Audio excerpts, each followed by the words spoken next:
At least it ain't Genesis, huh? Brother Jimmy, Brother Frank's not here, so he said I could have his 10 minutes, so. I'm going to try to be quick, because Brother David called the other day and asked me to preach, and I didn't have nothing but Hebrews or New Year's, so I went ahead and preached my New Year's message. Anybody remember what that was, or do I need to preach it again? All right, Brother Mark, you remember what last year's word was? Yeah. Last time we're going to say this. Let's see. It's in Psalm. 127. 127. I got it in my Bible. I ain't going down.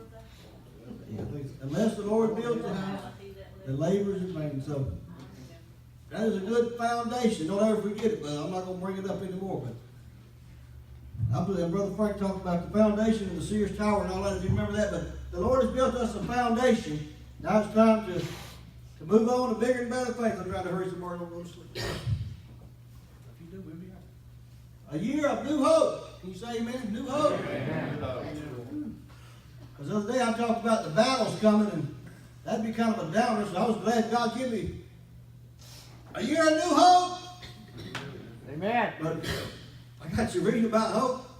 I got hearing messages on hope, but there's not a message on hope that's not accompanied with a battle. So anybody can have hope in the good times, but what about in the bad times? Come on. We'll get back to that in just a second. 9 minutes left. But the scripture for this year will be the scripture that we talked, as far as I'm concerned. Now, Brother Dave may have a scripture that overrides my scripture, but as far as the scripture I'm going to give you for this year is Nehemiah chapter 6, I believe it is. I lost it again. 6 and 3, Nehemiah 6 and 3. And I sent messengers unto them, saying, I'm doing a great work, so that I cannot come down. Why should the work cease while I leave it and come down unto you?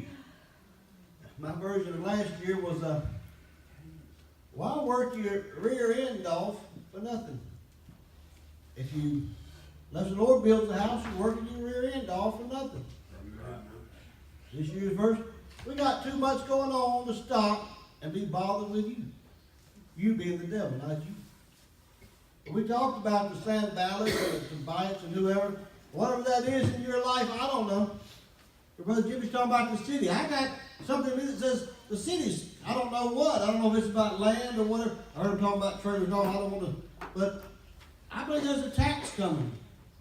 The devil's going to attack. People's going to attack. And I hope the attack is from without and not from within. Amen. So when the attack comes, I'm not trying to be a devil. I'm trying to tell you that if God will start a thing, He'll bring us through a thing. Amen. So because the attack comes, well, Jim said they're attacking him. That means he's on the right track. Amen. Don't let the work stop because the attack's coming. Don't. But anyway, the battle's coming. We learned about that the other week. It's on YouTube. But a year of new hope. Said yay. Yay. New hope. That's a lot of meanings to have. The first one is a year for New Hope Church, New Hope Ministries. Amen. You know, I thank God for Restoration Church and Bethel Church and what churches in town that aren't doing something. I think a lot of times we get jealous of them and we want to say, they're worldly, they're doing this. But maybe we're just jealous because they're doing something and we're not. Amen. Who knows? But I believe this is our year. I got it. A year of explosive growth, of rapid growth. You know everybody that invited to church last year came? Amen. Everybody invited today came.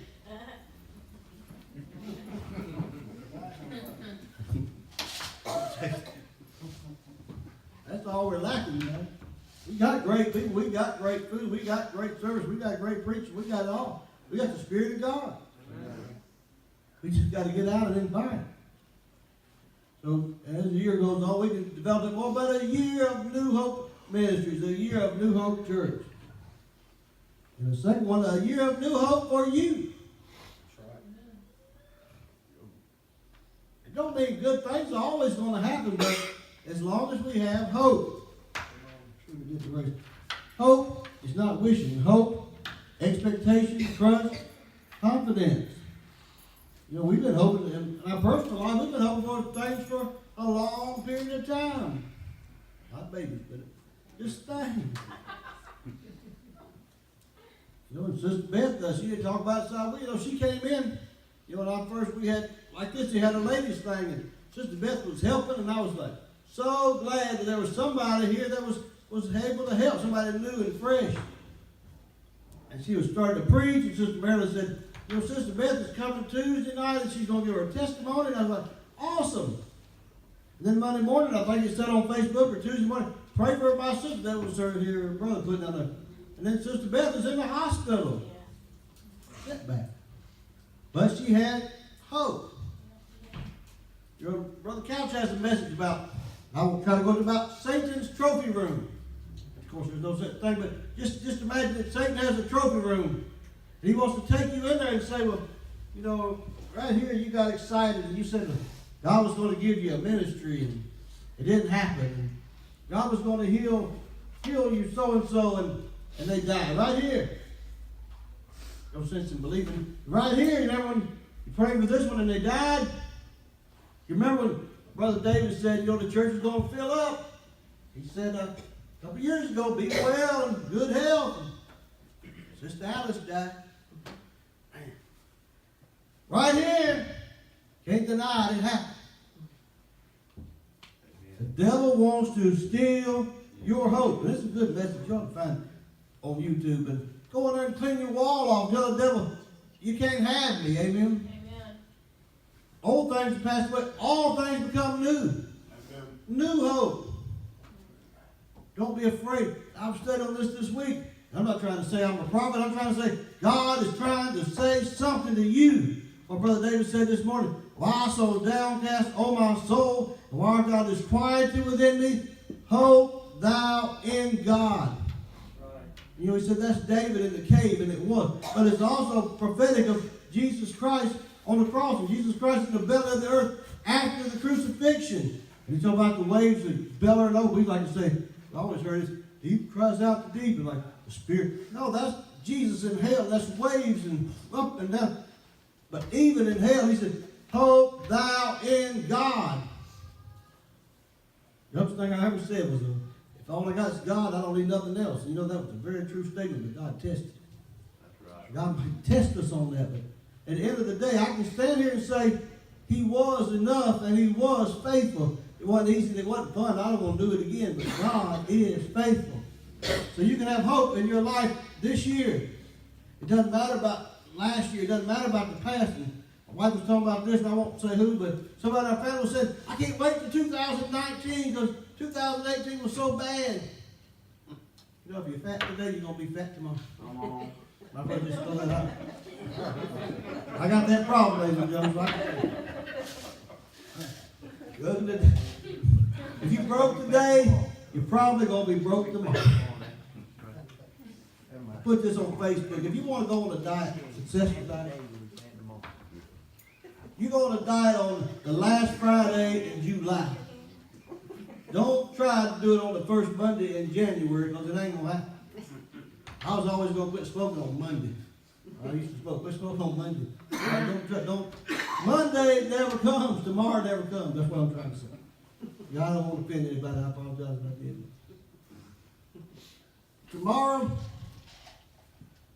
you can sing Old Lang Syne or whatever. Tomorrow, there's nothing different in it.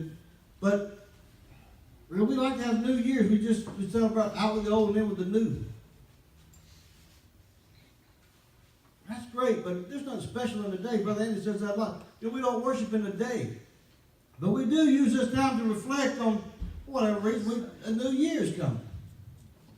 So we try to, in our minds, wipe away the slate and start over fresh. Well, God did set up a calendar for a reason. But there's nothing magic in the day. But you can take this moment and make a decision in your heart to let go of the past and to move forward. But we're not talking about making a New Year's resolution. We're talking about just believing in God. Anyway, throats start to crack. That means God wants me to hurry. But how we're going to fill this church up, Brother Jimmy talks about it a lot. This community needs hope. My wife went to work up here for a couple of years. Anyway, she didn't want to do my favorite do it, but anyway. But my wife could tell you, she remembers the town where she grew up. She remembers the good country town and the people that she grew up with. But when she went to work in this school up here, she found out that this country town wasn't the same place that it was when she grew up. She found out there was no parental involvement like it had been at one time. She found out that, there's so many parents and so many people in this area that's hooked on the crystal meth or whatever. That's really big in this area. I know some of y'all may know, but a shocking, alarming amount of parents in the school in this town. Some of y'all, that might not be a shock. But in Nehemiah, if you want, we talked about it the other week, but the remnant was in captivity, affliction, and reproach.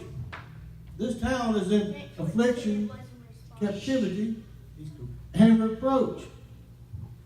One more thing, and I'm going to let you go. There's a lady in town, friend of ours, doesn't go to church, not a Christian, but she's a business owner. I talked to her. She said, I made $5 today. This has been a while back. I said, it's in citronelle. They don't use soap up there. That was a joke. But she said, this town is apathetic. The Bath and Body Works is an hour and a half away. If you got a fancy soap store, y'all seen it, went in there the other day during the, I get my stuff free there, so I'm advertising.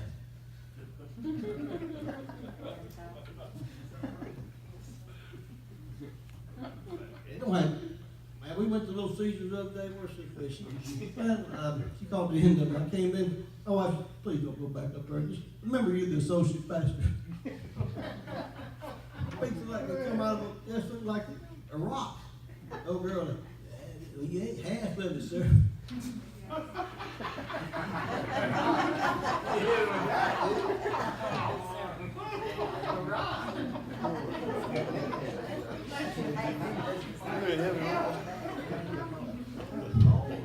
came back with 2 pizzas. One of them was hot. The other one for Emily, McDonald's, would to be working nothing. She's the only one I ever seen. Now she goes to this church. If she ain't working, don't go in there. If she works, she's just shaking her head, but goes to the rest of it. I just want to read you just, if you don't think this is, I'm not making fun of anybody or anything, I think there's a spirit over this town. Apathy is a lack of feeling, emotion, interest, or concern. Apathy is a state, I Googled this this was a while back, a state of indifference.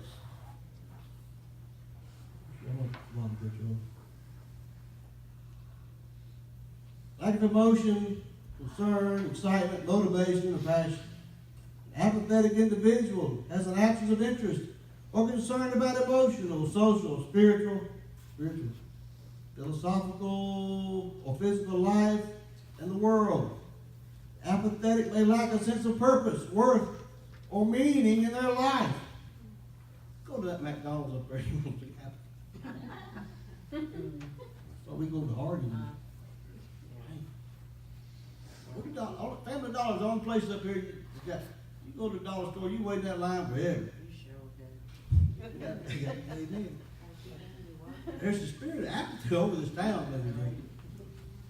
I'm not being mean, I'm not being funny.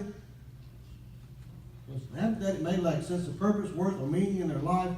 An apathetic person may also exhibit insensibility or sluggishness. This is just off of Google. In positive psychology, apathy is described as a result of the individual's feelings. They do not possess the level of skill required to confront a challenge. It may be a result of perceiving no challenge at all. I just want you to know that this describes, and I'm not putting y'all down, I just live in Chickasaw, they have their own problems too. But that describes this town. Have you been in any store in this town? There's a spirit over this place. And they need Jesus Christ to change their life. Amen. My brother Jimmy says, he has his water bottle. He says, we're a water well. And he says, we're a beacon. And this church, along with the chair of ministries, we're a beacon and we're a water well and we're a shining light and we have what they need. Amen. That's all I'm going to say about that. Amen. I do want to do something. I told Brother David, I'm going to do half of this, and he can do half of this. And some of you, this is going to sound kind of crude. It's not meant to be. It's biblical. But the word communion, if you break it in half, it's coming into union with one another. When a man and woman on their wedding day, if they're virgins, when they come into union, there's a breaking, so to speak. There's a shedding of blood, so to speak. In order to come into union with God, there had to be a breaking of a body. There had to be a shedding of blood. And then Jesus said, unless you eat my flesh and drink my blood, you have no part in me. Ricky said the straight and narrow path. And the narrow path is Jesus Christ and the cross. Amen. Not your works, not your righteousness. It is keeping your faith and your believing in what was done. The Bible says a wayfaring man can find his way. But we don't want to let go of ourselves and our pride. But to come into union, you have to break up your body. You have to give up your wants and dreams and wishes and desires. But the Bible says if you delight yourself in the Lord, Amen. He'll give you the desires of your heart because He will change your heart. I've Brother David to come and he's going to do the spiritual side of it. And he's going to do his. After he gets through, I'd like to get up and say a couple of thank yous. But Brother David, we're going to go right on into his part for tonight.